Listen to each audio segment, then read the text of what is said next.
Alô,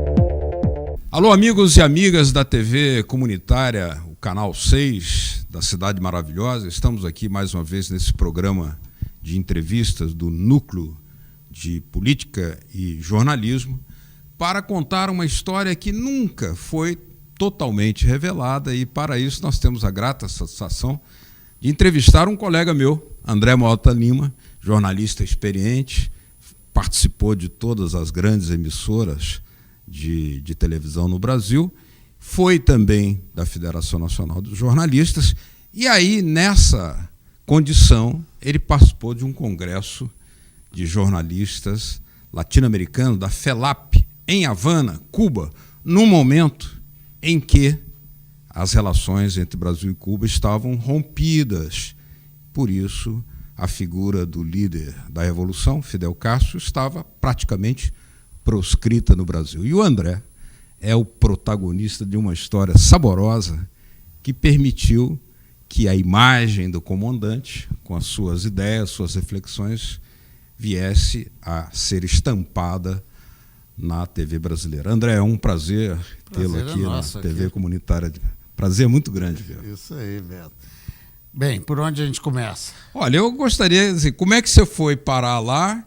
Porque o que a gente sabe é que já havia uma negociação de bastidores para o reatamento, era o governo Sarney. Sim.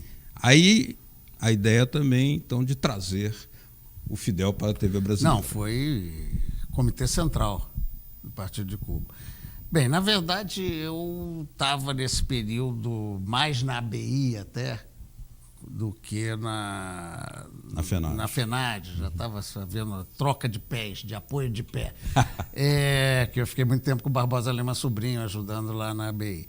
Grande brasileiro. E, na verdade, o que aconteceu? Dentro do processo de extensão, a ideia era se fazer uma participação no Instituto Zé Martí, que promovia cursos para países e jornalistas da América Latina. Uhum. E o Brasil nunca tinha ido, claro. Então, em 84, eu fui o primeiro. Depois foram vários, né? A própria FENAD botou muita gente lá também, a ABI também. Então, eu fui para desbravar, tanto que eu não tinha visto, né? O visto vinha na folhinha à parte que você botava dentro do passaporte. Para não te queimar, né? Para não queimar. Não... Então, eu fiquei lá 3 meses em Cuba. Tinha um brasileiro na prensa latina, tinha vários contatos. Ou seja, 3 meses você acaba vivendo no país quase como morador. Eu tive essa oportunidade de conhecer Cuba dessa maneira, vivendo em Cuba, né? Até o passaporte tiraram de mim. Eu tinha uma carteirinha do Instituto Zé Martí e era como cubano. Só que com a diferença que eu tinha dólar, né? Claro. Da bolsa me permitia, em algum hotel, comer uma coisinha diferente e tal. Sim. Bem, mas o fato é que eu fiquei 3 meses lá, fiz muitos contatos. Depois até recebi algumas pessoas de Cuba no Brasil, até na minha casa. E aí surgiu essa coisa da FELAP e eu fui pela ABI para essa reunião da Conferência Latino-Americana de Jornalistas em 85. 85. O curso em 84 que eu fiz. E aí, quando cheguei lá, fui procurado pelo pessoal do Partido Comunista. Eu já conhecia aqui alguns da embaixada, até porque eu tive que ter essa relação para chegar lá, né, para poder ir lá. E aí me procurou. Foram 2 representantes do Comitê Central dizendo: vem cá, nós vamos querer distribuir o comandante vai dar uma entrevista para os jornalistas da FELAP. Será que você acha que dá para passar no Canal do Brasil? Falei, tem que se tentar. Você você ajuda a gente nisso? Claro, vamos ajudar. O fato é que então eu topei fazer, depois é que eu tinha que ver como é que eu ia dar conta dessa coisa existir mesmo, mas eu topei antes. E em cima disso, comecei depois, quer dizer, eu até antecipei a minha volta. O pessoal ia para o México, ia para... Acabou O Congresso? no caso, essa palestra, né, ou essa entrevista com o Fidel, que foi 9 de julho de 1985, que ela foi gravada, e então eu me piquei, já mudaram a minha... E já tinha sido uma confusão, eu já era extremamente conhecido no aeroporto, em tudo quanto é lugar, era a figura, porque a minha mala tinha sumido no México, eu fiquei sem roupa, sem dinheiro, sem... E o Fidel soube que ele desceu lá do púlpito, onde a gente vai ver no vídeo depois. Sim. E eu estava na primeira fila, ele veio direto para mim, Brasil, Brasil, e tal, puxou papo e tal, simpático ao extremo. Super simpático. Aí eu disse, é uma figura, quando eu disse, não, estou aqui sem roupa, ele falou, epa, cuidado, olha as mulheres aí, o homem está sem roupa, aqui vai ficar sem roupa, não pode, o brasileiro em Cuba aqui por causa cubana. E aí fez um escândalo e tal, já fiquei conhecido de tudo quanto é, jeito lá.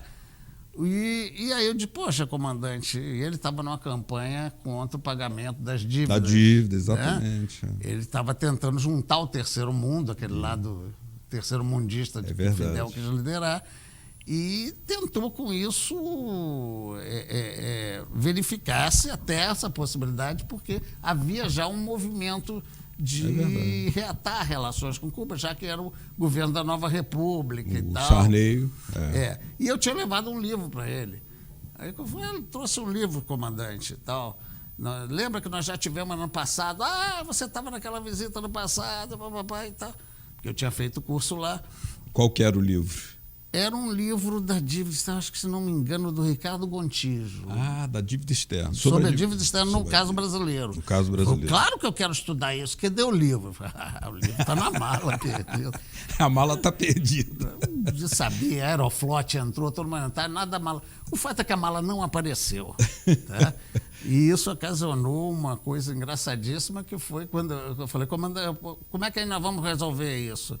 Eu falo agora estou me esquecendo o nome, daqui a pouco eu lembro o nome do cara do Comitê Central que eu conhecia, né? Que era responsável por relações exteriores com a América Latina. E tinha ficado na minha casa quando veio ao Brasil. Aí eu falo, então resolva com ele e tal. Quando eu desci do avião, né? Com a minha bagagenzinha mínima, que eu tinha comprado só uma roupinha e a calça do corpo que eu tinha viajado, e estranho, o avião parou, entraram 3 caras de terno no avião, ninguém podia saltar do avião, falei, com licença e tal, senhor André quem é e tal? Falei, eu, aí lá fui. Aí esses são representantes do governo de Cuba, vieram aqui pegar o senhor. Eu fui o primeiro a desci da escada com Isso os foi caras. na volta sua. Na volta em Lima. Em Lima, Peru. Né? Ele falou, o comandante... Vou escrever esse nome até o fim da entrevista, vamos ver se eu lembro dele. Cáceres, eu acho. Vou lembrar. Eu disse para a gente vir apanhar o livro e tal. Eu falei, bem, primeiro temos que apanhar a mala. Ele falou, não, a mala já está na nossa mão, a gente já localizou. A mala está com a gente lá no cantinho. É mesmo? Eu falei, então vamos lá e tal. Aí peguei o livro, entreguei o livro e aguardei o voo para voltar para o Brasil, né? Que bom. Então essa história do livro, né, Puxa vida, do Fidel... peripécia. É a peripécia. Agora o vídeo em si também é outra peripécia. Porque o que é que eu faço com o vídeo, né? Na Nova República houve um momento que a articulação de todas as forças, né, democráticas resolveram indicar alguns jornalistas para a área. Carlos Marques, Carlos Marques, na IBN. Eu trabalhei na IBN com o Marques. Isso, EBC não, IBN, tem razão. E alguns outros eu fui indicado para a TV Educativa. Aí já se deu um fato complicado, né? Para mim complicado. Estava de diretor lá de programação o Fernando Barbosa Lima, filho do Barbosa Lima sobrinho, de quem eu conhecia muito, porque eu fiz o primeiro documentário da empresa que ele criou, a Intervídeo, o primeiro documentário que era para o próprio governo militar, o início da Favela da Maré. Né? E eu fiz um documentário, um programa inteiro que passou na TV Bandeirantes para ele. Então, eu estava começando a empresa dele, me dava com ele e tal. E ele vetou a minha entrada na TV. Poxa. Pô, mas qual foi? Aí era Roberto Parreira. Eu fui a ele, né? Porque tinha as indicações todas, o pessoal de Brasília querendo saber que coisa é essa, o que está vendo, né? Indicamos o cara aí para o jornalismo daí e tal, como é que é. Aí ele disse, não, o Fernando não quer que você entre porque, afinal de contas, se ele quiser demitir você, ele não vai poder, ele não quer indicação política. Criou um mal-estar horroroso, porque eu era o homem de confiança do pai dele. Ué. Eu falei, pô, se eu sair brigando, denunciando, eu vou criar um constrangimento, com o velho Barbosa Lima, que é um cara que estava à frente de todos os movimentos aí, né, pela democracia, pela... Claro. Bem, o que é que eu vou fazer? Aí eu fui ao Fernando. Falei, Fernando, que porra é essa? Como é que vai coisa? Aí o Fernando disse, olha, não, tudo bem, eu tenho aí umas iniciativas de um outro diretor que quer fazer um programa popular de comunidades e não sei o quê. Você tem a empresa que eu sei porque você recebeu pela empresa quando fez aquele vídeo para mim. Você, como empresa, pode fazer um programa na TV, mas você ser diretor aqui, eu não quero. Poxa. Tudo bem, o que é que eu vou fazer, né? Mas... É surpreendente, né, essa posição. Aconteceu. Coisa, já morreu o Fernando, só por isso estou contando, já morreu o Barbosa. Também. Então, eu não queria criar nenhum constrangimento Barbosa, porque ele não merecia. Né? E eu também fiquei muito surpreso, porque eu tinha feito o primeiro vídeo do Fernando, sempre me dei muito bem com ele, ele, paf, não quero indicação.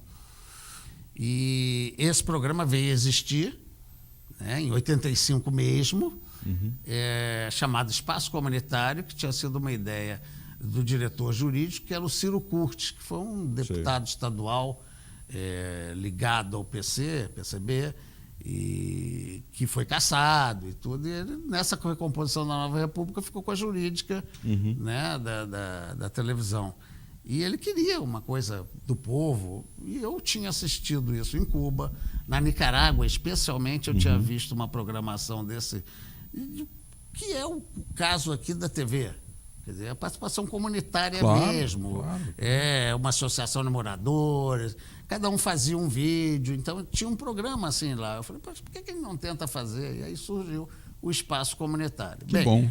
Paralelo a isso, rolou essa coisa, eu na BI, lá fui eu pro encontro para gravação no Fidel. Aí, qual foi a minha primeira ideia? Trazer para Fernando. Você lá em Havana disse, não, eu vou dar um jeito. Eu vou dar um jeito. Como todo jornalista. Pô, o cara, você tendo um material desse na mão, eu vou me virar para passar isso. O cara tinha visto a cara dele, a não ser né, o Che Guevara quando passou com o Jânio aqui. Verdade, mas ninguém conhecia Fidel no Brasil direito. Né? E a imprensa falava que ele comia criancinha, né? Era uma coisa.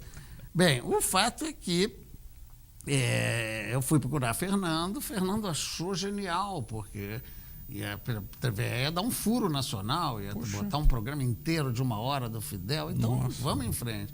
Mas eu não tenho dinheiro para fazer. Eu falei, e agora?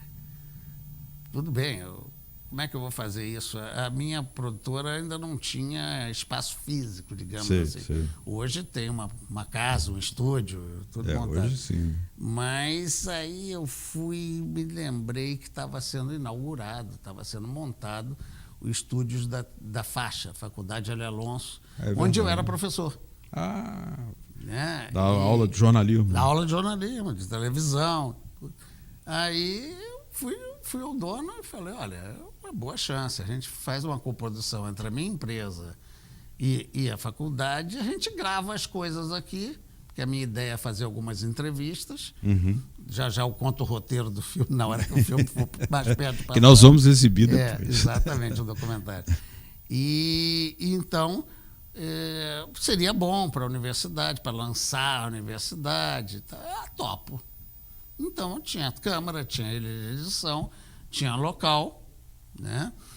E aí acertei com o Fernando um dinheirinho só pelo trabalho que eu ia ter e tal. Vamos partimos para fazer. E aí escolher entre horas, né? Porque o Fidel sempre eram horas de papo, de entrevista. E eu escolhi, vi aquelas coisas todas no antigo Matic e falei, vamos partir. E botei dentro da TVE, fui para a edição na Faixa, e a Faixa só não tinha direito, era caracteres que foram feitos pela própria televisão legislativa, da educativa, E saímos, então, poxa, mas o que a gente vai fazer? A gente tem que, de alguma maneira, botar uma visão, né, brasileira nisso. Ele falava muito de Brasil. Sim. Falava muito de Brasil. Tanto que uma das coisas que a gente usou como chamada, que o vídeo abre, que vocês vão ver aí o vídeo, o Brasil tem a chave do trono desse problemita da dívida externa. Da dívida externa. Ele fala. Né? Que se o Brasil for para um lado, todo mundo vai para trás, vai juntos, América Latina, papapá. Ele achava o Brasil muito importante. Claro. E queria, tanto que mais tarde acontece isso dentro do vídeo, quando o Zé Carlos Monteiro, que estava nessa reunião, faz uma pergunta sobre reatamento de relações, sobre a importância do Brasil. É um bloco inteiro do vídeo que vai ser visto. O que ele achava do Brasil. Bem, aí faz-se o vídeo, edita o vídeo, eu chamei. Ele era contra, ele queria boicotar as Olimpíadas que iam acontecer, porque havia tido Olimpíadas em 86, né? E houve um boicote antes, né? Houve o boicote, não, 84, 80 e 84. A de 80 foi em Moscou. Os Estados Unidos resolveram boicotar porque havia a invasão do Afeganistão, não podia, não sei o quê. Aí, quando veio a outra, em Los Angeles, aí foram os soviéticos que resolveram boicotar. Fidel foi solidário, não sei o quê, não tem segurança. E aí a outra ia ser em Seul, na Coreia. Só que aí os Estados Unidos queriam as duas Coreias. Ixi. Aí ele falou, não, se for nas duas, não existe outra Coreia, é um fantoche, é uma ocupação americana. E ele começou a liderar esse movimento de boicote às Olimpíadas. Então, isso foi até a primeira parte do vídeo. O Fidel queria as duas participando. Exatamente, as duas Coreias participando como pré-condição dele. E tinha um caso, que era já público, mas não muito conhecido também, que por conta do boicote que ele fez a Los Angeles, né, das Olimpíadas de 84, os Estados Unidos deu um jeito e tirou o Pan-Americano que iria ter naquele ano, tirou de Cuba e levou para Indianápolis. Pois é. Para Cuba isso era muito importante, não só porque ela ia aparecer para o mundo, como iam ter os tais benefícios que a gente viu no caso da Olimpíada Brasileira. Claro. Transporte que melhora, instalações. Então, para Cuba era importantíssimo. Claro. Né? E isso, os americanos queriam mais massacrar Cuba, jamais iam aceitar algum tipo de benefício para Cuba, ou mesmo Cuba ser mostrada pelas transmissões de televisão. E os Jogos Pan-Americanos em Cuba só foram acontecer na década seguinte, 92, se não me engano, por aí. Quer dizer, ali era deles. Tinha sido escolhido pelo Já era direito de Cuba. Era direito de Cuba. Eles tiraram esse direito. Estados Unidos. Ele lançou essa campanha na questão da Coreia.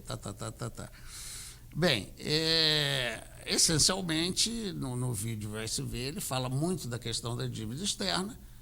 E na questão da dívida externa, a importância que o Brasil teria dentro desse quadro. Para liderar o movimento. Para liderar o movimento. Pelo não pagamento da dívida. Isso.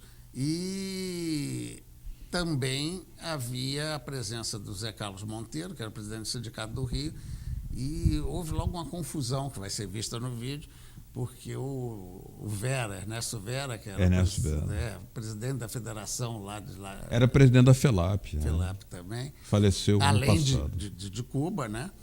E aí ele quis dar a palavra para os correspondentes estrangeiros, protestou o Monteiro, peraí, mas a reunião é com a gente do Congresso. Aí imediatamente o Fidel disse, não, eu entendo que tem que ser com eles. O Vera é o que faremos, comandante. Num instantinho, enquadrou o Vera.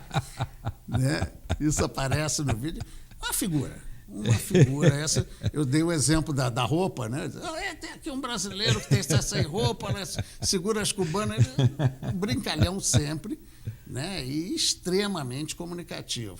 Né? Como é que você vê agora, contando toda e tendo feito essa experiência lá, passando tantas horas com o Fidel, logo agora após a morte dele, que foi em novembro, né, passado, as relações se estabeleceram, o Brasil e Cuba chegam até a produzir vacinas conjuntamente e enviar para a África. Estão aqui os mais médicos, 11 mil médicos cubanos. Ou seja... E ele já oferecia naquela época. Já oferecia naquela época? Gravado no vídeo. Está no vídeo? Os médicos, já. Está no vídeo. Tá no Olha vídeo. só. Queria botar os médicos. Caramba.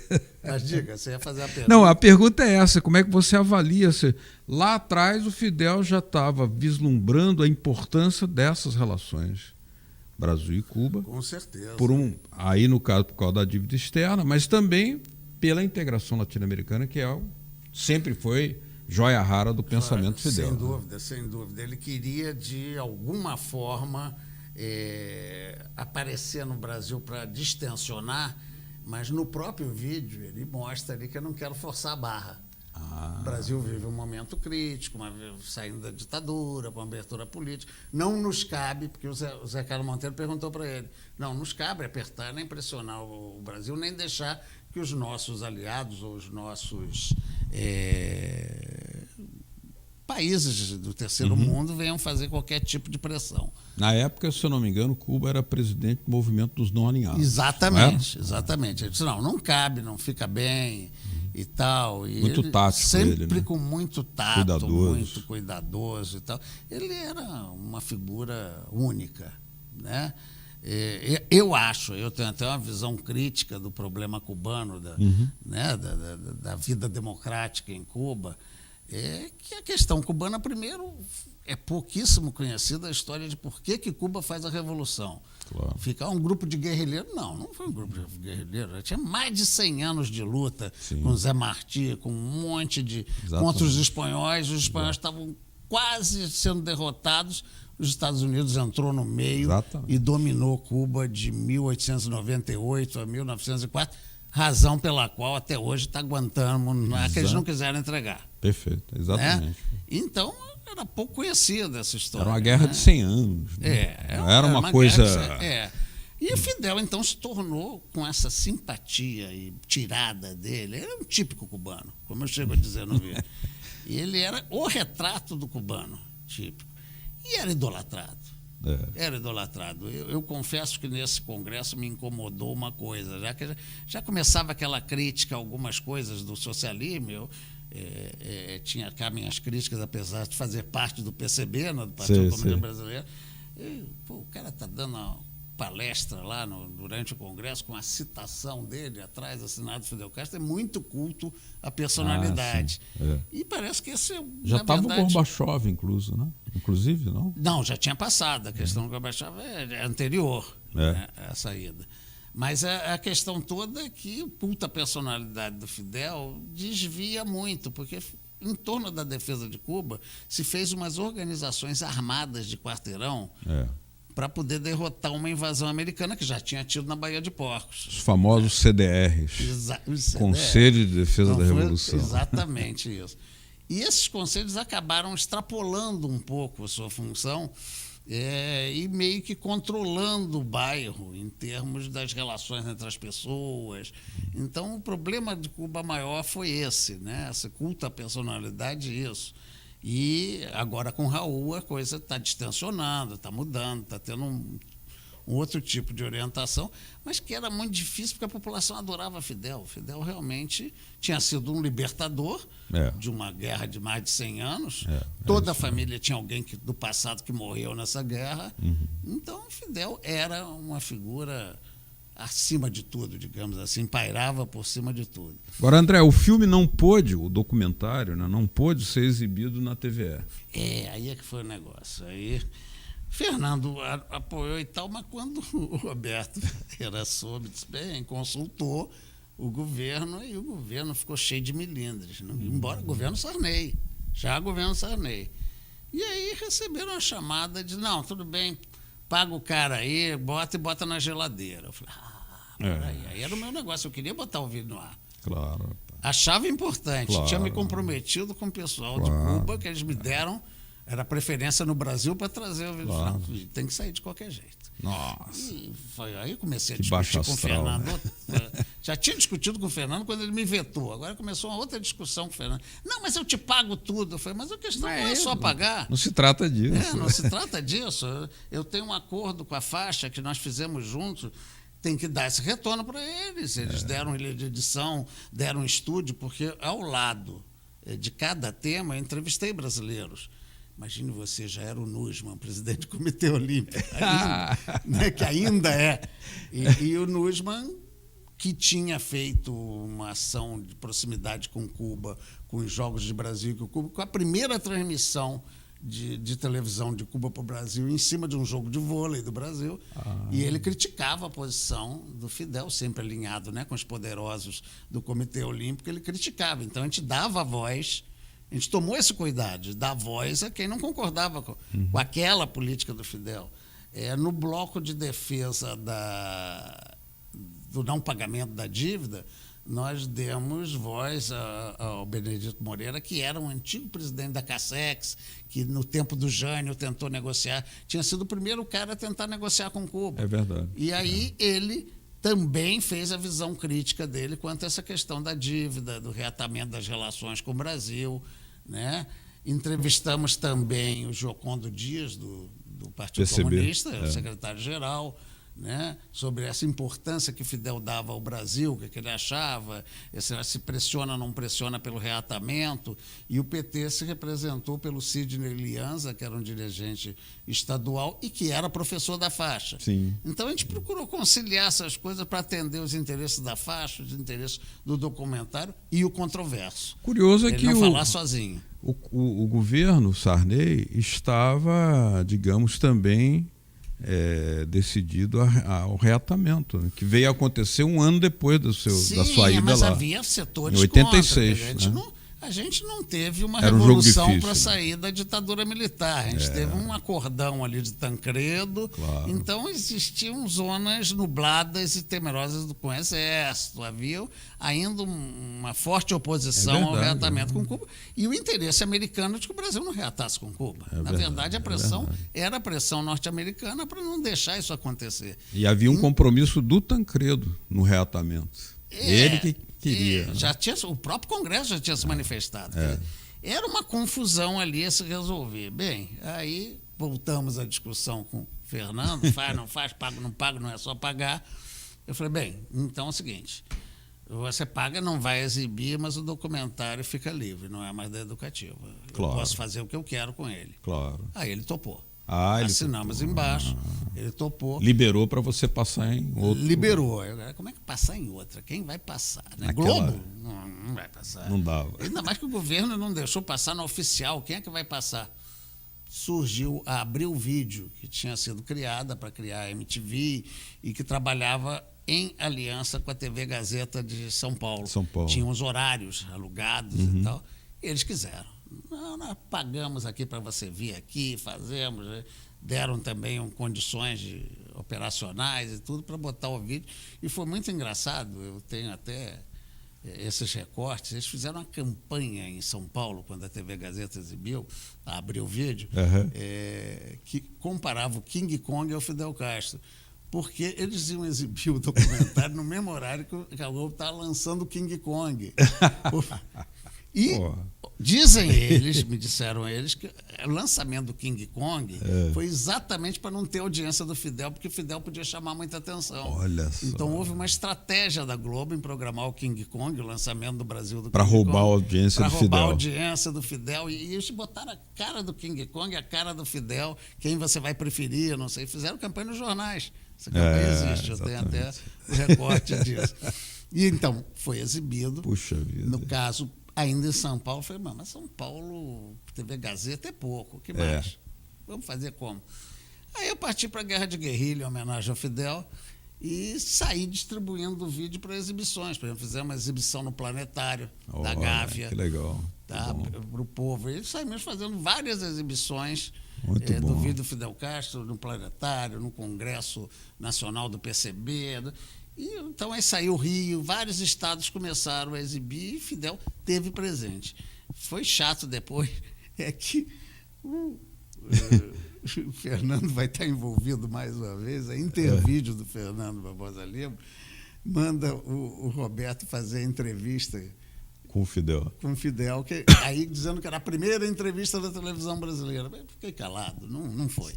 Né? Talvez a primeira entrevista tete a tete, como estamos Sim. aqui conversando. Sim, porque claro. o vídeo, como vocês vão ver, é o Fidel falando de Brasil, falando da relação com o Brasil, falando da dívida externa, falando Mas eram de vários saúde, jornalistas. E tem uma coisa deliciosa, mais para o final, É. né?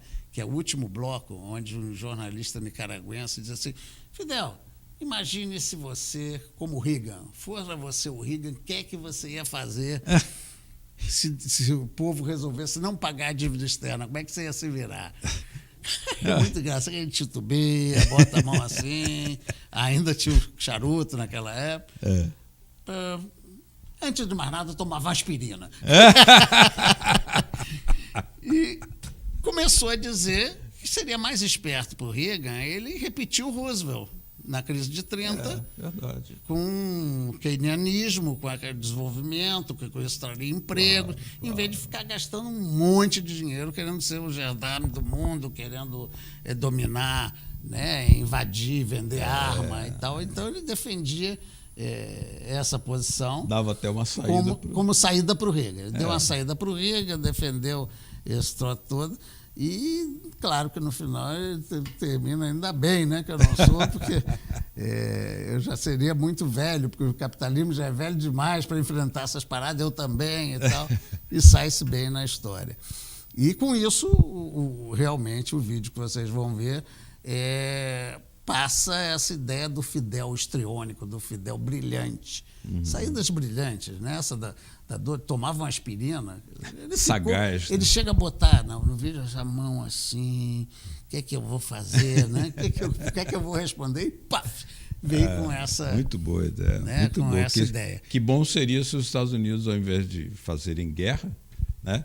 Ele falava exatamente isso. Gerar empregos internamente. Era exatamente o que ele dizia para o mundo. Ele dizia, pô, em vez de ficar comprando armas, quantas escolas a gente não construiria? Porque os países socialistas também têm que fazer arma para se defender. Nos invadiram, podem invadir a qualquer momento, pode ter guerra nuclear. Então nós precisamos também fazer arma e jogar dinheiro fora, porque era melhor para a educação, para a saúde. Seria muito melhor. Ele faz. Se não houvesse ameaça, não haveria gastos em defesa. Militares também do outro lado. Agora, André, nós estamos aqui numa TV que vai fazer 20 anos. Esse vídeo seu tem 33 anos. Né? 32 ou 32 anos. 85, 2017. Mamia. Então, nós estamos aqui fazendo uma reflexão, as relações foram estabelecidas, a boa colaboração entre Brasil e Cuba. Agora não, com Temer, não há. Né? Mas até há pouco havia boa colaboração construtiva e o Brasil até foi bem E era o que o Fidel já nesse vídeo prometia fazer. Nós vamos enviar médico, nós já temos em 25 países, a gente não tem muita divisa. O Benedito Moreira criticava isso. Eles não têm divisa. Né? Eles não produzem para poder comprar os produtos brasileiros.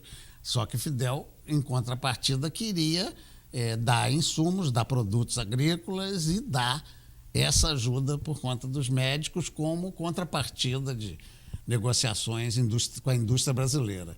Né? Isso está dito no vídeo também. Um olhar assim retrospectivo, né? Você hoje, numa TV comunitária, exibindo toda essa história vindo a público, como é que é para você a sensação que Olha, traz? é sempre uma felicidade eu poder cumprir minha promessa. Porque eu tinha feito a promessa de procurar divulgar a fala do Fidel e o que ele achava do Brasil e também, com todo direito, ele tinha de falar de Olimpíadas de dívida externa, que eram as questões políticas dele, mas ele falou de Brasil muito. Ele fala nesse vídeo, vai se ver muito o que ele acha do Brasil, da importância do Brasil. E então eu tinha essa obrigação e continuo tendo, não me libertei dela. A possibilidade de passar na TV comunitária é também um resgate dessa questão de aumentar a difusão do pensamento do Fidel, já morto, porém vivo em nossas lembranças, né? Como diria o Alckmin, né? Morreu para você, filho ingrato, continua vivo na nossa memória. Para mim está vivo. Muito bem, André Mota Lima, foi um prazer tê-lo aqui na TV Comunitária, Canal 6, no Núcleo de Política e Cidadania. E estamos sempre de portas abertas aqui. Olha, nós vamos ficar agora, então, com esse vídeo. Qual é o nome do vídeo que você deu? Olha, o nome é muito complicado. Fidel Castro. É? Na verdade, ele tinha, como vai ser aparecer... tem até um detalhe esse vídeo até, porque quem apresenta o vídeo, pela primeira vez aparecendo na televisão e sendo lançado, é a Carla Vilhena, apresentadora hoje da Globo. Sim, claro. E ela aí mostra nesse vídeo a marquinha.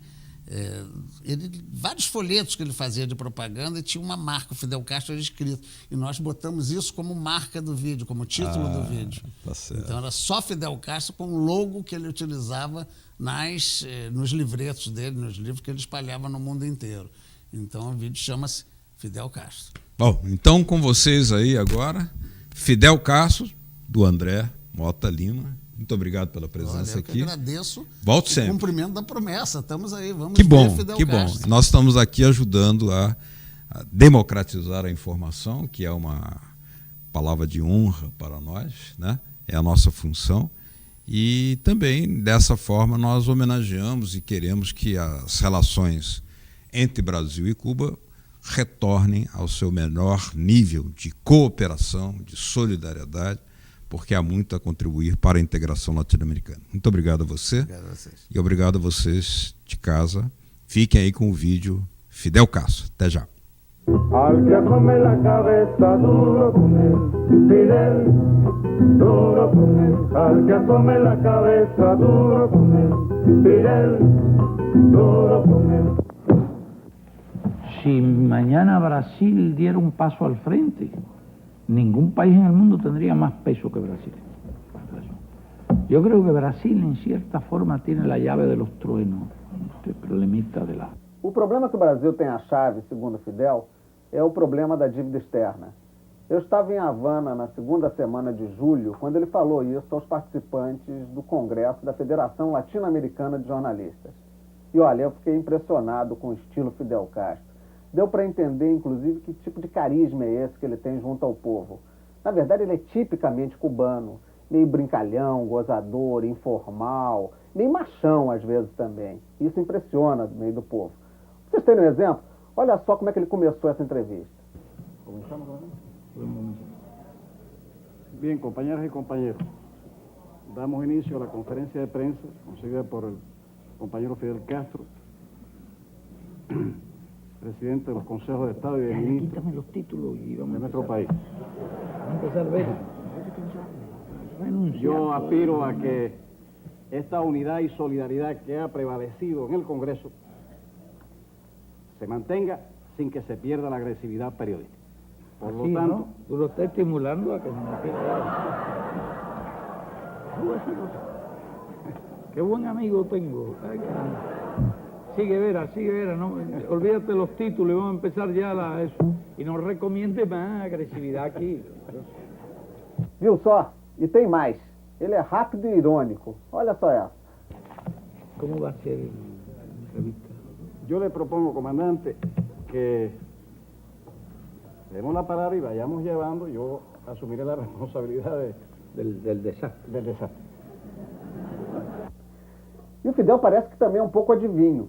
Esse que comandava a entrevista, o Ernesto Vera, presidente da União dos Periodistas Cubanos, ele em determinado momento, logo no início, começou a dar a palavra para os correspondentes estrangeiros. E não era esse o trato, a entrevista era com os participantes do Congresso.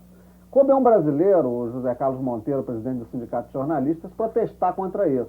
Mas o Vera fez jogo duro, deu uma bronca. E aí o Fidel teve que entrar em campo dando uma de mineiro. Olha só como é que foi. Queremos que se establezca un cierto ordenamiento para que cada delegación pueda satisfacer su expectativa en relación a cuestiones importantes. Yo creo que estamos empezando nada más la conferencia de prensa y no puedes prejuzgar. Vamos a ver al final si puedo ir a Tropicana o no esta noche con nosotros.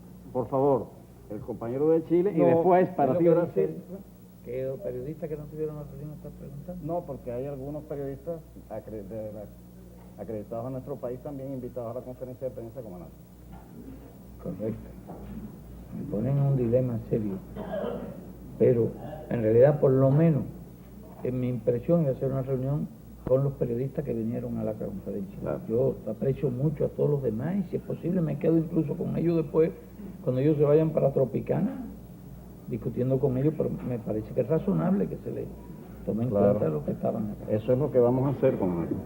Com essa, ele ganhou os jornalistas. É verdade que a gente já estava um pouco impressionado com a atenção que ele estava dando durante todo o encontro. Ele ficava lá horas assistindo os discursos jornalistas. Mas é verdade que quando chegava na parte dele, ele dava um show. E um show que mostrava que ele era um pouco um artista para falar, né? Ele tem um jeito diferente. É claro que um artista bastante diferente do seu arqui-inimigo, o artista Reagan, né? Mas o Fidel chegou em determinados momentos a conseguir uma coisa estranha, que os jornalistas ficassem batendo palma para ele. Así divididos los pigmeos, nos agarran uno por uno y tratan de liquidarnos, no siempre nos pueden liquidar. A Nicaragua no la han liquidado y a Cuba no la han liquidado, ni la van a aniquilar, eso lo sabe Reagan. Y yo creo que lo sabe mejor que nadie. Pues saben que tenemos millones de hombres organizados, hombres y mujeres, organizados, preparados y armados. Saben que aquí se encuentran su Waterloo si invaden este país.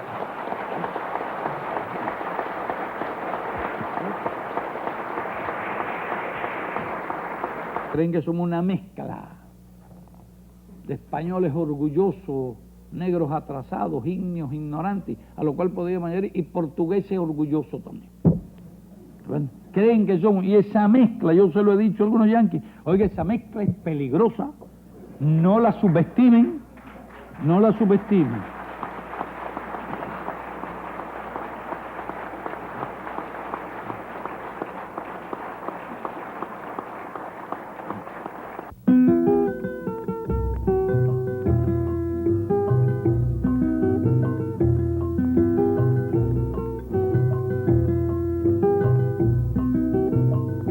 Al que asome la cabeza duro con él, Fidel, duro con él. Al que asome la cabeza duro com ele, Fidel, duro com ele.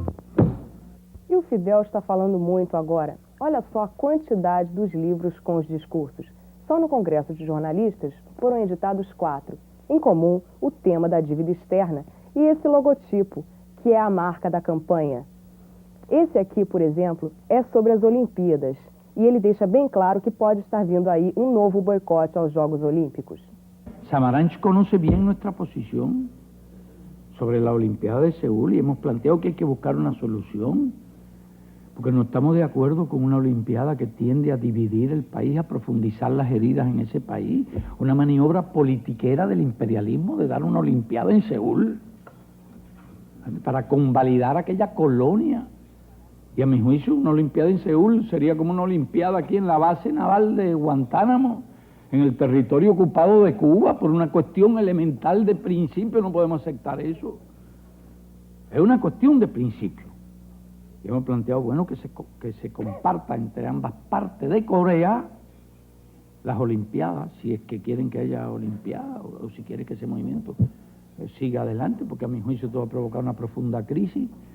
Además, las Olimpiadas son de ricos, de condes, de marqueses, de blancos. Los que dirigen ese movimiento olímpico. No tiene nada de democrático. Hay una mafia dirigiendo ese movimiento. ¿Y hasta cuándo vamos a estar tolerando? Da vergüenza ver cómo las capitales europeas de las antiguas colonias se disputan quién va a ser sede de la Olimpiada.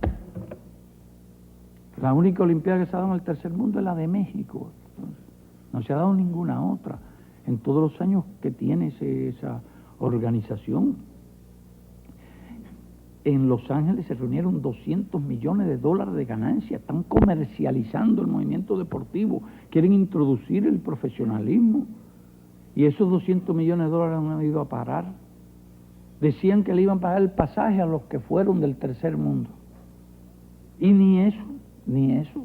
Acordaron no entregarle ni los pasajes a los bolivianos. Entonces esas Olimpiadas sirven para que las antiguas colonias manden un representante allí para demostrar la grandeza y hasta la superioridad racial de las antiguas metrópolis. Correcto, que sean los negros norteamericanos los que ganen la mayor parte de las medallas para el régimen racista de Estados Unidos.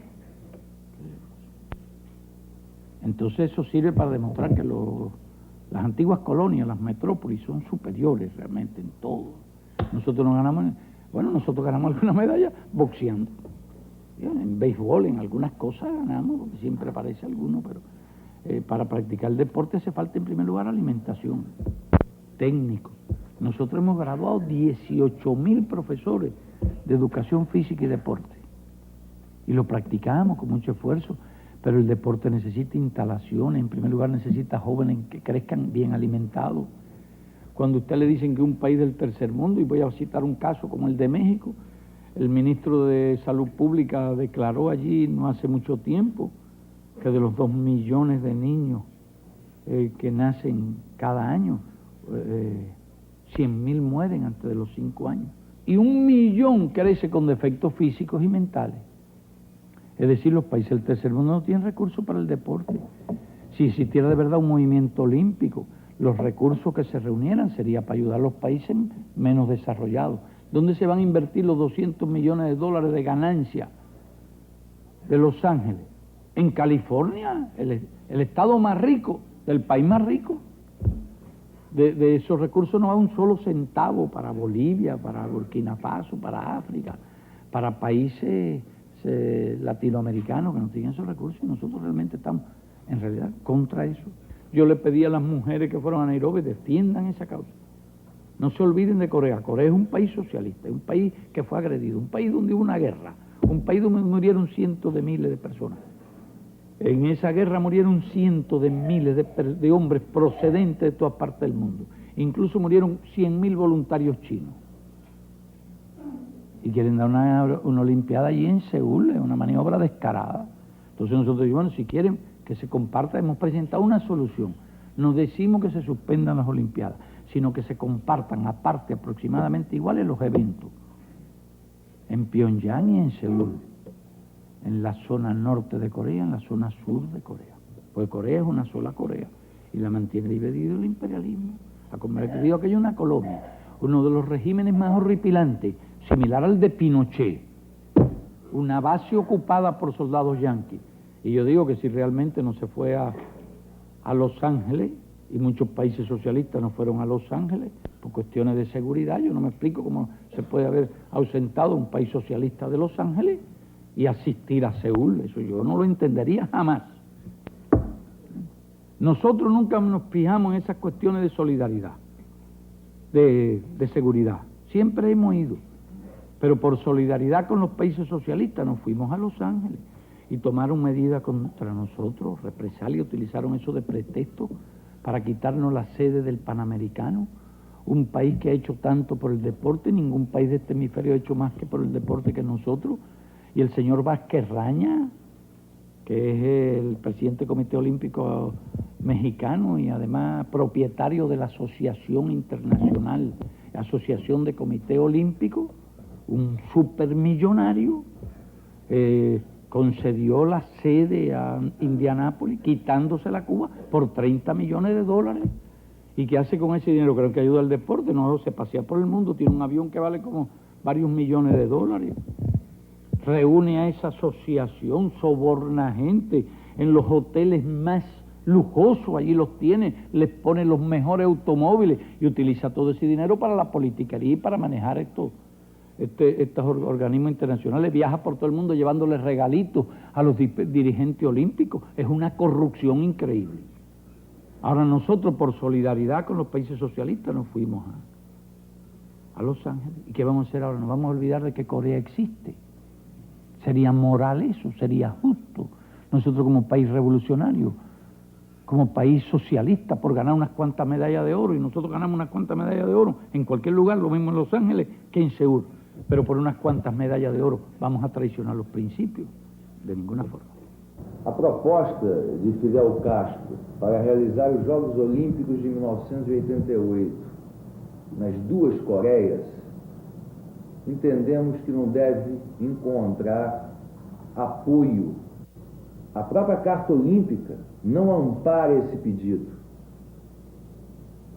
Os Jogos Olímpicos, eles são realizados numa única cidade.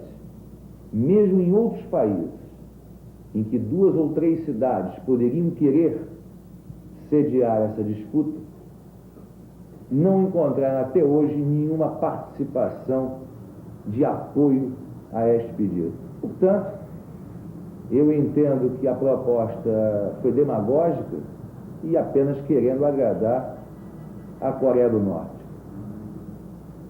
No momento em que a iniciativa privada passa a participar do esporte, passa a apoiar o esporte, através da publicidade, da propaganda, do patrocínio de equipes, clubes, eventos, competições, placas, televisão, houve uma igualdade de tratamento. E esta igualdade é prevista na Carta Olímpica, em que todos os países devem ter as mesmas condições de treinamento para que a disputa seja igual. Portanto, não há surpresa nenhuma para esta suposta denúncia de profissionalização, quando no momento presente todos são ou não são profissionais, dependendo das colocações hipócritas ou não. Mas, na verdade, hoje nós temos visto países ocidentais, países não socialistas, conquistarem seus espaços. E um dos exemplos que podemos dar é o próprio esporte brasileiro, que vem conquistando medalhas, colocações em espaços até então não permitidos pela própria condição técnica superior dos países socialistas. O Nussmann foi quem conseguiu colocar as empresas no esporte dito amador. Foi também quem inaugurou os contatos esportivos entre Brasil e Cuba e foi o responsável pela primeira transmissão de TV de Cuba para o Brasil. Depois do intervalo, você vai ver Fidel falar sobre o Brasil, defendendo uma nova ordem econômica internacional. Segundo ele, essa ordem deve vir acompanhada da paralisação do pagamento da dívida externa pelos países do terceiro mundo. Al que come la cabeza duro con él, Fidel, duro con él. Al que come la cabeza duro con él, Fidel, duro con él. Ese nuevo orden hay que seguirlo enriqueciendo, darle contenido. Yo he planteado, por ejemplo, en esa entrevista que la solidaridad debe ser uno de los principios del nuevo orden. Porque hay países en condiciones tan difíciles y con tan pocos recursos que aunque se establezca ese nuevo orden, cese el proteccionismo, cese el dumping, que nos paguen por nuestras mercancías lo que nuestras mercancías valen, que haya realmente una política mundial por el desarrollo. Además, hay muchos países que necesitan la colaboración internacional. De lo contrario, no se desarrolla. Y podría citarte muchos países de los que están en esa situación. Hay países que están en mejor situación. Por ejemplo, el propio México, con lo que está pagando por la deuda, podría invertir en 10 años 350.000 millones. Porque por cada dólar en divisa convertible un país puede invertir $2, $3, a veces $4. Porque tiene que emplear esa divisa en los componentes importados de una fábrica. Yo estoy seguro que Brasil por cada dólar tal vez puede invertir 4. Porque muchos de los equipos ya lo producen en el país. ¿Por qué digo que hace falta el nuevo orden? Porque si cada vez le pagan menos por lo que produce y le cobran más caro, aunque no pague la deuda, se vuelve a complicar. Es decir, permanecen las condiciones que han dado lugar al desarrollo, al saqueo, a la explotación. Por eso hay que sumar las dos cosas. Pero bueno, el país empieza. Vamos a suponer que hay un nuevo orden. México no necesita que nadie le preste un centavo para desarrollarse. Brasil no necesita que nadie le preste un centavo para desarrollarse. Argentina no necesita que alguien le preste un centavo. Ecuador no necesita que nadie le preste un centavo. Colombia posiblemente no necesita que nadie le preste un centavo. Hay muchos países. Hay otros. Y habrá algunos más que si aumenta sus ingresos, disminuiría el número de países que necesitan créditos exteriores para desarrollarse. Pero otros, aun con nuevo orden, vamos a suponer, Bolivia es un país de recursos. Tiene gas, tiene otros minerales, pero necesita sin duda inversiones. Vamos a suponer que le pagaran más caro el estaño y algunos de sus productos, exportaciones, tendría más posibilidades, pero sin duda Bolivia posiblemente siga requiriendo una ayuda exterior grande. Hay países como Santo Domingo, que tal vez requiera una ayuda. Hay países como Jamaica, que siguen necesitando una ayuda exterior. Países como Nicaragua siguen necesitando una ayuda exterior, aunque hay un nuevo orden económico, aunque cancelen la deuda. Hay muchos países que necesitan, Uruguay posiblemente necesite también, aunque para Uruguay es un país de recursos, pero posiblemente siga necesitando ayuda exterior. Por eso nosotros planteamos que uno de los principios del nuevo orden debe ser la solidaridad internacional y plantearla. Hay que seguir elaborando, complementando con ideas concretas los principios del nuevo orden. Pero conquistar el nuevo orden es primero que nada una cuestión política, no es teórica. Para conquistar el nuevo orden hace falta una estrecha unidad de todos los países latinoamericanos y de todo el tercer mundo. Porque es lo que da la fuerza política para discutir en Naciones Unidas, discutir en todas partes. Además, ese mundo industrializado necesita una sacudida. Si no discute, no habla, no hay nuevo orden. Porque aunque esto se aprobó hace 10 años, no quieren oír hablar de eso. Que yo veo claro que el instrumento de la sacudida es la deuda. Pero una sacudida grande, grande, grande. Para el establecimiento de ese nuevo orden.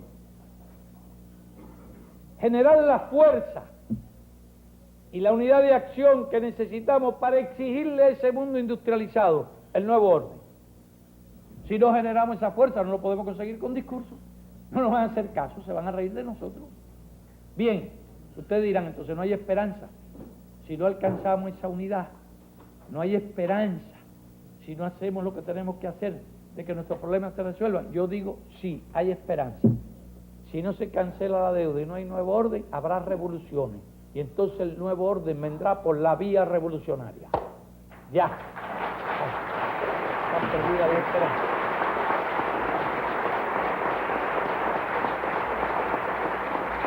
Ahora, hay países que tienen tales recursos y tal fuerza. Venezuela sola casi puede autofinanciarse, invirtiendo bien los recursos. Brasil es casi un mundo él solo. Es decir, Brasil tiene 135 millones de habitantes, 8,5 millones de kilómetros cuadrados. Brasil tiene recursos, ya Brasil es un mundo integrado. Pero aún a Brasil le hace falta la integración latinoamericana. Y aún a Brasil, por grande que sea, le hace falta la unión de los países del tercer mundo. Entonces yo sé cómo piensan africanos en muchos países. Y yo te aseguro que en esta batalla podemos tener una cantidad de aliados enorme. Planteo también que necesitamos la alianza de los países, de los propios trabajadores y de las masas y de la opinión pública del mundo capitalista industrializado, porque el mundo capitalista industrializado, ¿qué le están ofreciendo a la opinión pública? La muerte, la guerra nuclear. Y en esos países que no tienen las miserias de nuestros países, la obsesión es la paz, la obsesión es el desempleo. Y nosotros estamos proponiendo fórmulas en que se pueden conciliar los intereses de la opinión pública, de los trabajadores, del pueblo de Estados Unidos, de Inglaterra, de Japón, de Europa, con nuestros intereses. No estoy hablando del pueblo. Lo que no conciliamos son los intereses de nuestro pueblo con el sistema prevaleciente allí. Bien, nos da también mucha más moral que le estamos diciendo, mire, va a pasar esto. Y si a todo el mundo le decimos, este es el camino, no quieren cambios traumáticos, no quieren violencia, vamos a resolverlo por esta vía. Pero como de todas maneras la crisis es muy seria, si no se avanza por este camino, al mismo tiempo se estará creando la conciencia que hace falta para avanzar por el otro. Luego habrá soluciones de todas formas, no tenemos por qué desanimarnos. Ahora que estamos haciendo este gran esfuerzo pacífico, tenemos que complementarlo con una serie de ideas. Pero para mí lo esencial es que la deuda nos puede dar la unidad y la fuerza para discutir de tú a tú con ellos. Y si no nos quedará más remedio que revolucionar este mundo, que es lo que vamos a hacer. Pero nosotros confiamos en los pueblos. Si ustedes transmiten ese mensaje a las masas, ¿qué es lo que va a pasar? En manos de ustedes, los periodistas. Ustedes son los apóstoles precisamente de la solución de estos problemas. Yo creo que la clave es llevar este mensaje al pueblo. y entonces las posibilidades se incrementan. El problema no es técnico, es político, no es diplomático, es político, es una cuestión de fuerza. Si no se accede en esta demanda hay que llegar al enfrentamiento entre el tercer mundo y el mundo capitalista industrializado. Y estoy seguro que en ese enfrentamiento tendremos el apoyo de los países socialistas, pero algo más. ¿Qué hará Suecia? Estoy seguro que Suecia apoya. ¿Qué hará Grecia? Estoy seguro que Grecia apoya. ¿Qué hará España? Yo no creo que se sume a los yanquis contra América Latina y contra el tercer mundo. ¿Qué hará Francia? No estoy seguro de que Francia se sume a Estados Unidos contra la América Latina y el tercer mundo. Tenemos muchos aliados potenciales por una razón u otra, porque en ese mundo capitalista industrializado hay grandes contradicciones entre ellos. Entonces, el problema no es técnico, é de força. E agora um intervalo. E na volta, Fidel responde a pergunta de um brasileiro. Fala sobre o restabelecimento das relações diplomáticas, sobre as vantagens comerciais dessas relações e analisa por que acha o Brasil tão importante na questão da dívida externa. Al que come la cabeza duro con él, Fidel, duro con él. Al que come la cabeza duro con él, Fidel, duro con él. José Carlos Monteiro, delegação do Brasil, vou falar em português. A hablar en portugués. Comandante, os brasileiros los brasileños están siguiendo de cerca, con especial interés, las negociaciones entre La Habana y Brasilia para el restablecimiento de relaciones diplomáticas. ¿Para cuándo usted espera la decisión del gobierno brasileño? ¿Y qué ventajas Cuba tendrá con ese restablecimiento de relaciones? Una vez reabiertas las relaciones, ¿de qué modo Cuba espera contar con la colaboración de Brasil para la cuestión del debate de la deuda? Y si Brasil tiene una posición pro o contra al cancelamiento de la deuda,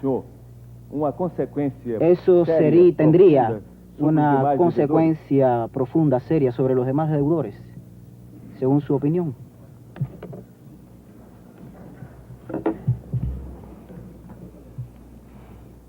Sobre las relaciones diplomáticas, no es que precisamente ahora se esté discutiendo, esté negociando el restablecimiento de relaciones. Lo que ha ocurrido en torno a este tema es que en Brasil, voceros del gobierno, en primer lugar el Parlamento, se ha manifestado en favor de las relaciones, y el propio Ejecutivo se ha manifestado en favor o ha expresado una idea optimista sobre las posibilidades del restablecimiento de las relaciones entre los dos países. Por parte de Cuba no hay absolutamente ningún obstáculo.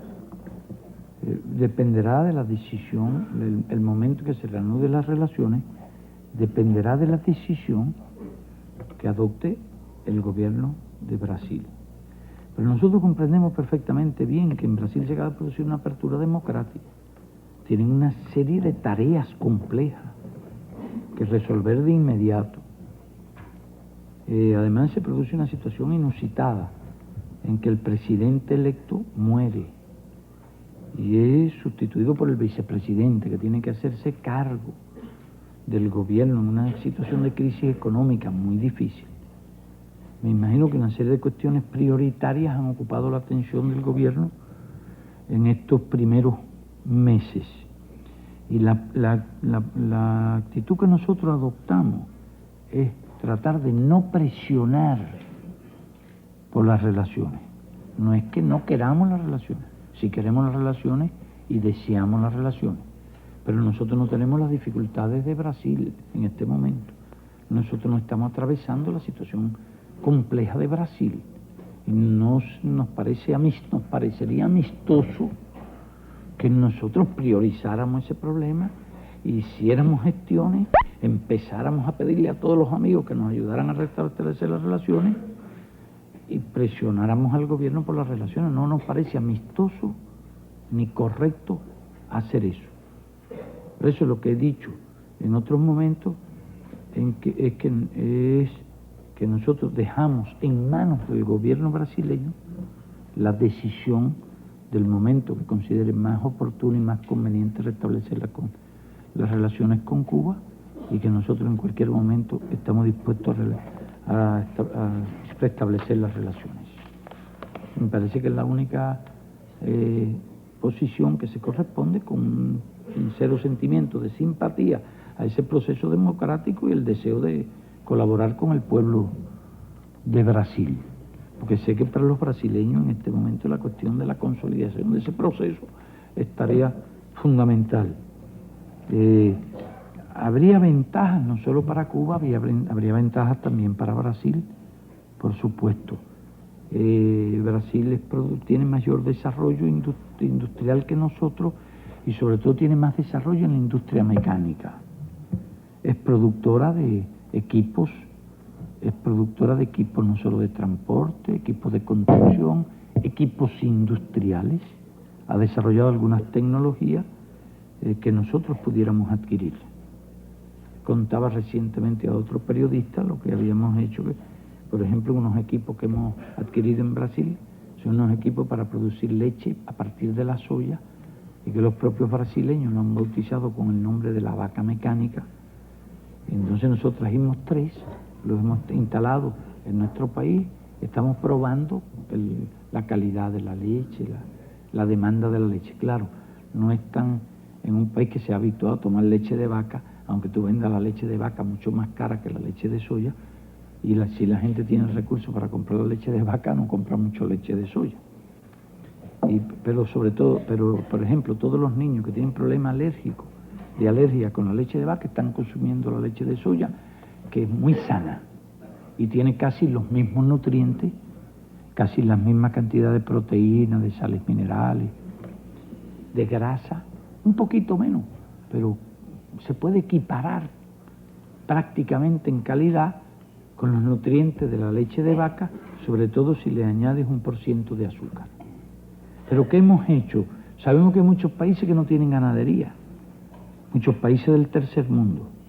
Entonces, nosotros hemos adquirido unas cuantas máquinas de esas y las hemos suministrado, se las hemos donado a países del tercer mundo para que las prueben.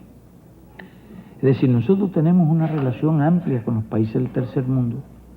Tenemos empresas de construcción, tenemos médicos, tenemos muchos colaboradores y además colaboramos como donación en muchos países.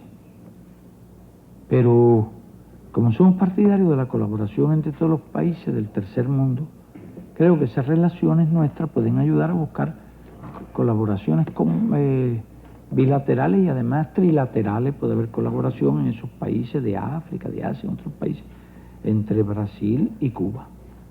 Con eso, pues yo no estoy planteando que Brasil done la colaboración. Nosotros no siempre la donamos, si es un país que tiene más recursos. Por ejemplo, nosotros tenemos médicos en más de 25 países y solo pagan en 2 o 3 países que tienen recursos, los otros como donación. Sí tenemos empresas constructoras trabajando en distintos países. Tenemos colaboradores en la esfera del desarrollo económico, del desarrollo social. Es decir, hay un campo en que puede producirse una colaboración compartida entre Brasil y Cuba. Es decir, que las perspectivas de esas relaciones están basadas no solo en el comercio, en el intercambio bilateral, sino de la colaboración entre ambos países en el área del tercer mundo. Aparte de eso, Brasil es productor de una serie de granos, de alimentos, es exportador y nosotros somos importadores de esos muchos productos. Brasil tiene tecnologías en la industria de producción de alcohol, en la industria azucarera, nosotros también tenemos tecnología. Hay algunas áreas científicas en que nosotros estamos muy adelantados y de luego no tengo la menor duda de que la colaboración entre Brasil y Cuba es muy importante en la esfera económica, pero me parece que hoy por hoy la más importante colaboración que puede existir entre Brasil y Cuba es la lucha común por el nuevo orden económico internacional que es tan vital para todos nuestros países. Lucha común contra el intercambio desigual, el proteccionismo, el dumping.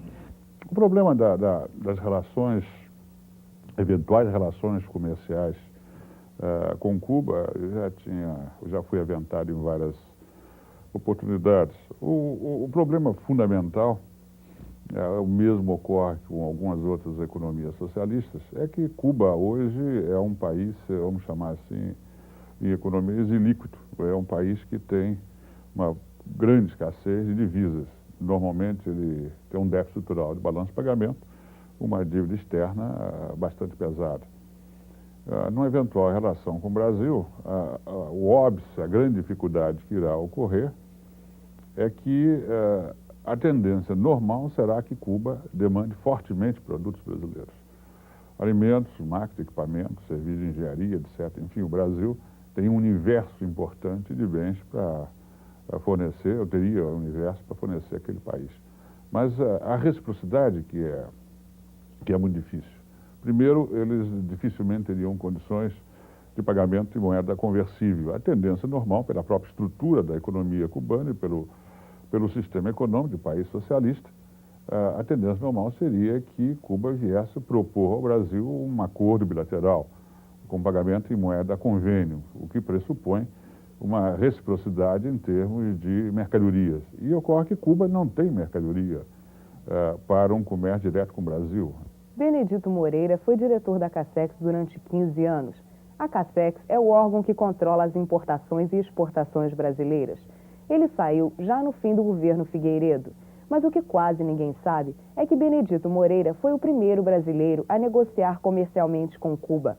Isso foi em 1961, quando ele era assessor econômico no Itamaraty. Ele foi lá conversar com Che Guevara, que era ministro da Indústria. E isso foi no tempo de Jânio Quadros, quando o Brasil ainda mantinha relações com Cuba e quando a dívida externa ainda não era um problema. Um problema que coloca o Brasil, segundo Fidel, numa situação muito especial. Si mañana Brasil diera un paso al frente, ningún país en el mundo tendría más peso que Brasil.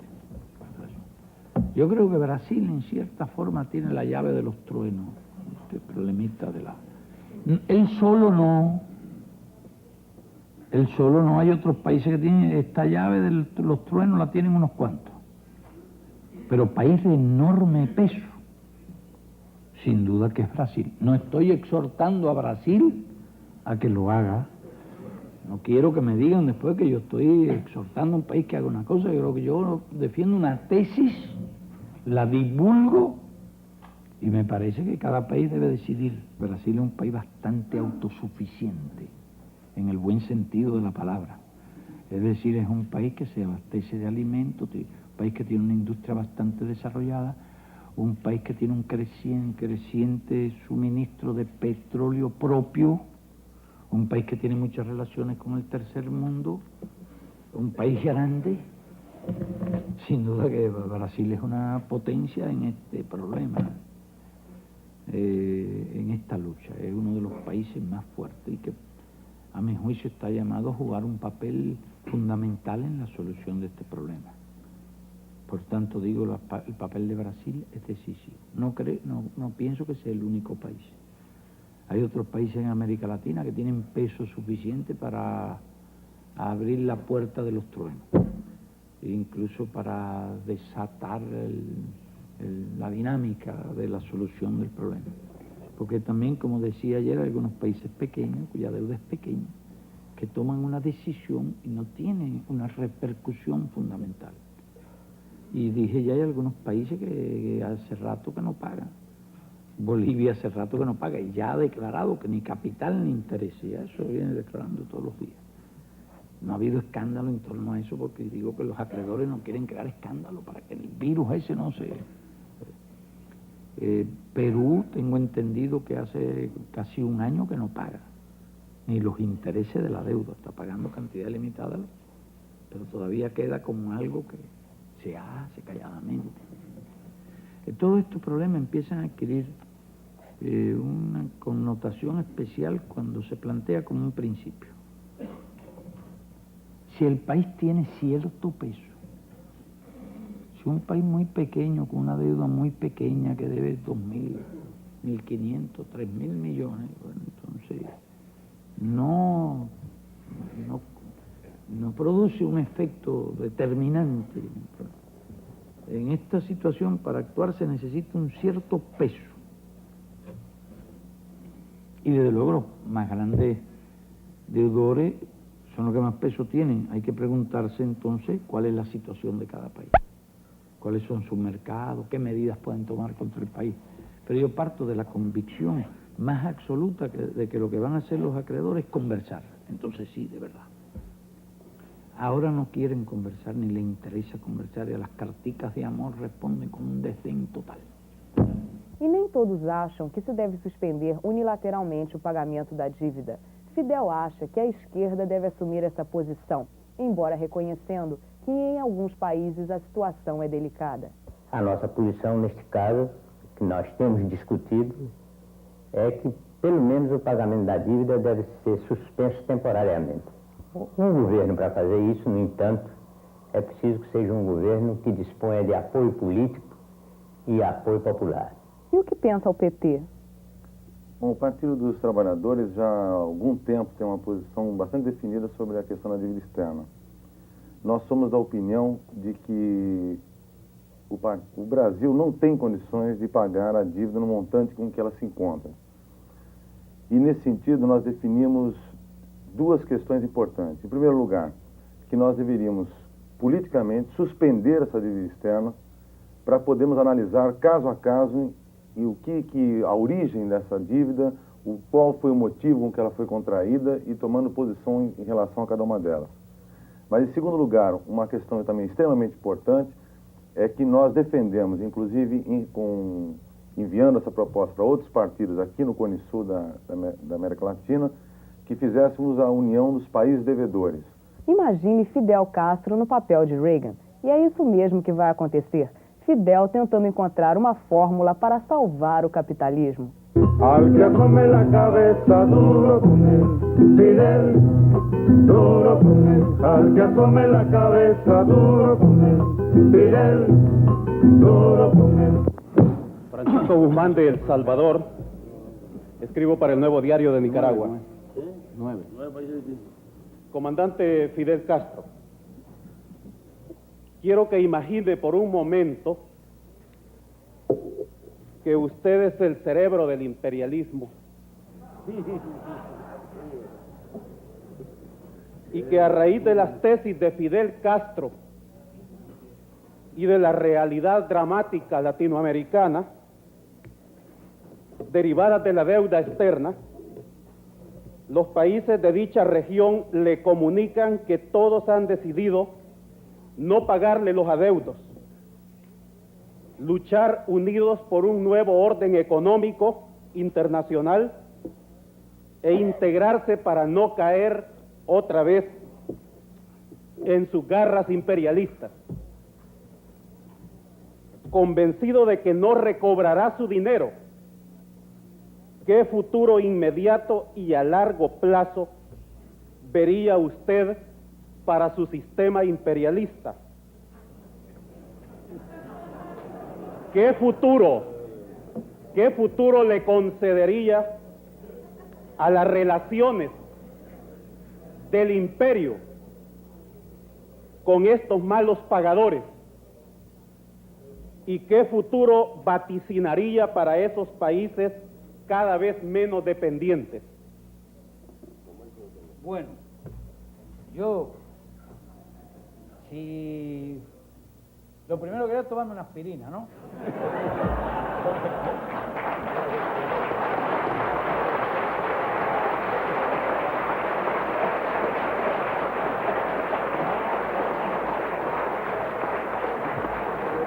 Segundo, si yo fuera un viejo zorro, como es el imperialismo, si fuera astuto, yo tendría que buscar vías también nuevas, no ortodoxas, no clásicas.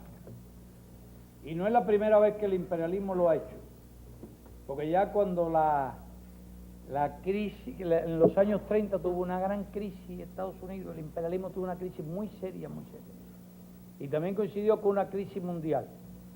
Y fue el periodo de Roosevelt, un tipo bicho, razonó, pensó explicó ciertas teorías que son precisamente, bueno,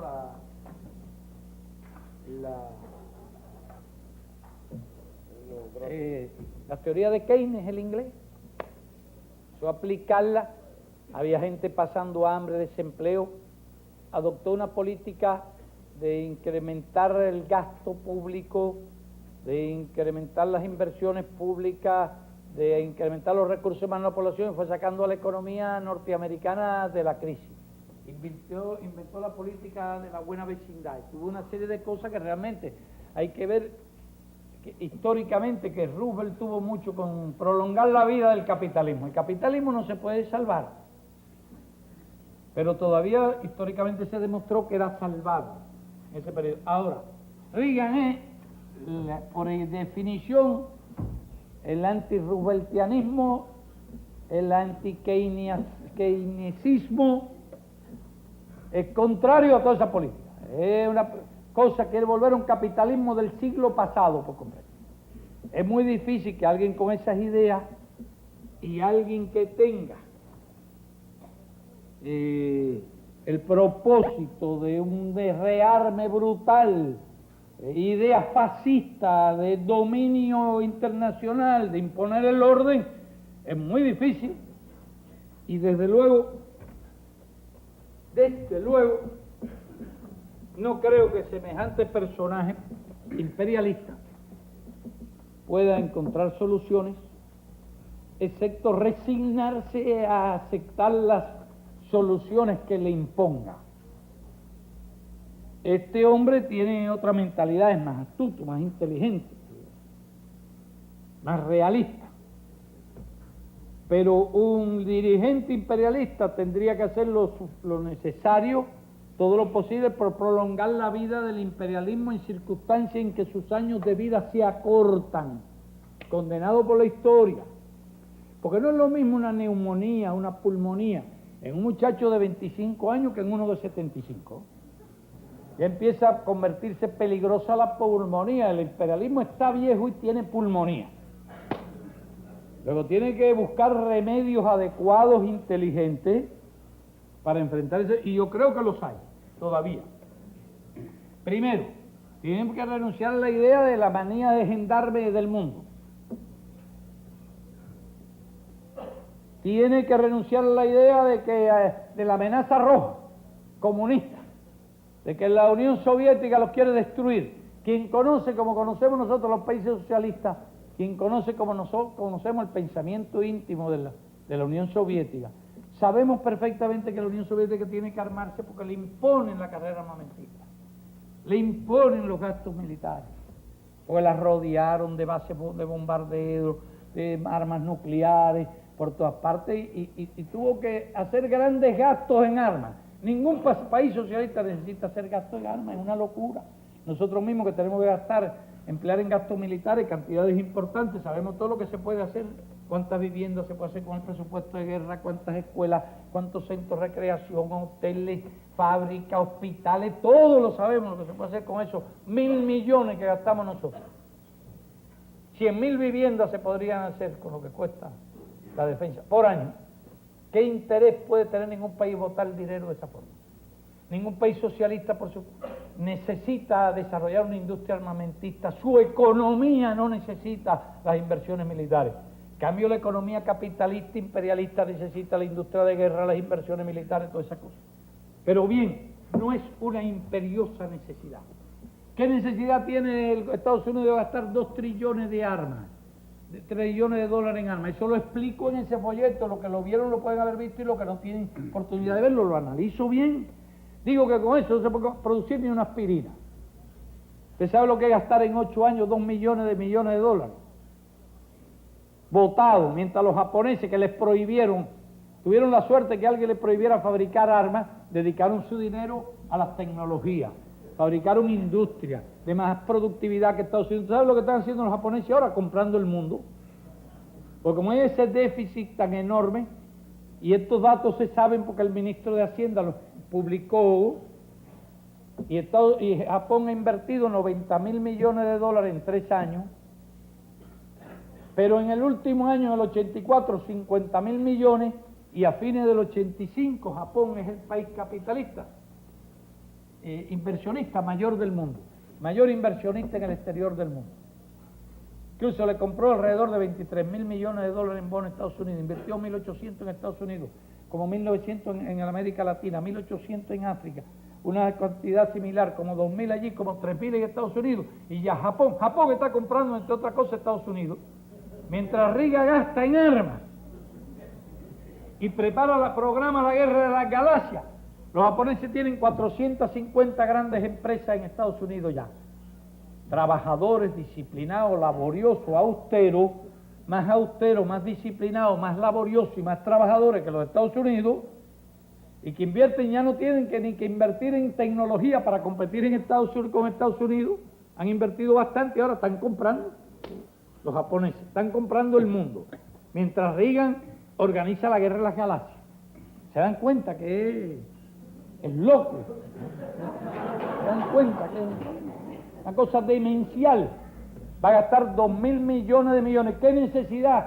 Roosevelt no haría eso. Sencillamente, buscaría la paz, buscaría las conversaciones con el campo socialista, sinceras, honestas, ahorraría millones. Se puede ahorrar la mitad de lo que está gastando por año. Y nadie amenazaría la seguridad de Estados Unidos, jamás pudiera vivir en paz con el mundo, olvidarse de la mitomanía esta de ser gendarme. Se ahorraría 150.000 millones, podría dársele frente a todo este problema que estamos planteando, con una política de paz. Eso es lo que yo haría si yo fuera el cerebro del imperialismo. Y tratara de sobrevivir, porque me sentiría ya un poco viejo para tantas aventuras esa hora.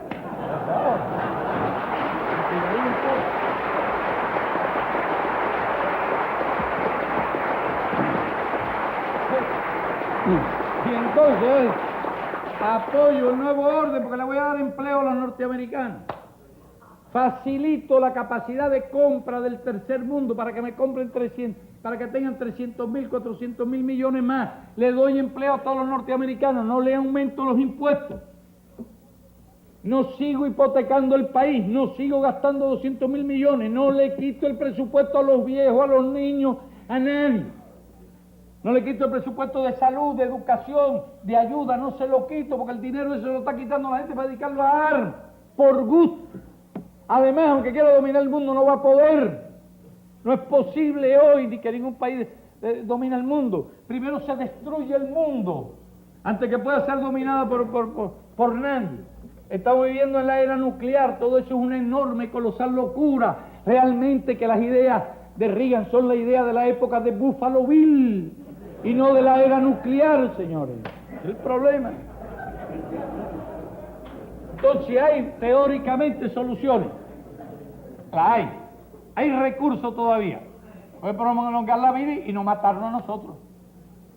Y eso no impide los cambios en el mundo. Ni eso impide a la larga el fin del imperialismo. Pero el imperialismo debiera morir de muerte natural.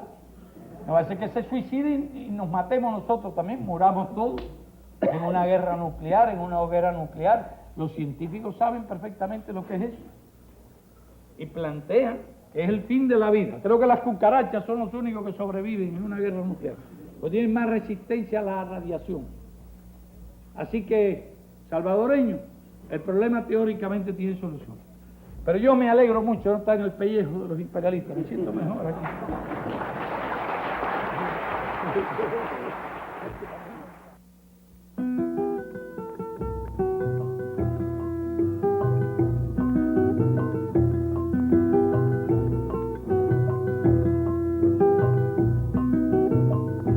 Al que asome la cabeza duro con él, Fidel, duro con él. Al que asome la cabeza duro con él, Fidel, duro con él. Caballeros, no hay razón, que no hay razón, caballeros, de que se le pongan peros a nuestra revolución. Al que asome la cabeza duro con él, Fidel, duro con él. Al que asome la cabeza duro con él, Fidel, duro con él. Quien piense seguir aquí, conspirando a todo tren, que recuerde por su bien que el paredón sigue ahí. al que asome la cabeza, duro con él, Fidel, duro con él, al que asome la cabeza, duro con él, Fidel, duro con él. Quien piense en algún mañana, mejor que lo piense bien, que aquí sabe cada quien, el que vive en su manzana, al que asome la cabeza, duro con él, Fidel, duro con él, al que asome la cabeza, duro con él, Fidel, duro con él.